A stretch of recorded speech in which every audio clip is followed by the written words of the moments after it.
দেশ ও দেশের জাতিগুলোর মঙ্গলের জন্য, দেশ ও দেশের জাতিগুলোকে রক্ষার জন্য এবং নিজেরা দেশের রাষ্ট্র ক্ষমতায় অধিষ্ঠিত হওয়ার জন্য আমরা বাংলাদেশ স্বাধীনতা ও সার্বভৌমত্ব রক্ষা ফ্রন্ট আমরা আগে ঘোষণা করেছি আমরা কোনো জোট করে রাষ্ট্র ক্ষমতা যেতে রাজি না। আমরা এককভাবে রাষ্ট্র ক্ষমতা যেতে চাই।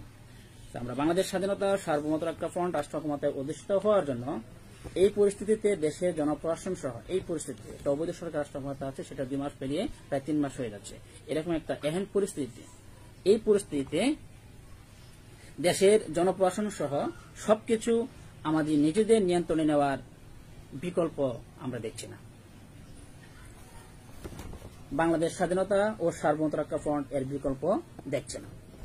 আপনারা জানেন, আমি নিজেও সে ব্যাপারে অবগত আছি যে এই অবৈধ সরকারের বিরুদ্ধে আরো অনেকেই আন্দোলন করছে, যা এর আগেও আমাদের সরকারের বিরুদ্ধে আন্দোলন হয়েছে, কিন্তু এই প্রচলিত প্রথায় আন্দোলন করে কোনো সুফল পাওয়া যায়নি।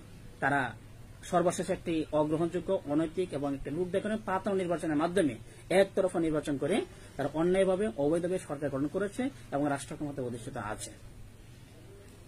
সো আমরা এই ধরনের কোন চিরাচরিত পন্থায় যে সকল পন্থায় আন্দোলন করে এই অবৈধ সরকারকে রাষ্ট্র ক্ষমতা থেকে হটানো যাবে না, আমরা সেই সকল আন্দোলনে বা সেই সকল ধারে আন্দোলন করতে রাজি না। আমরা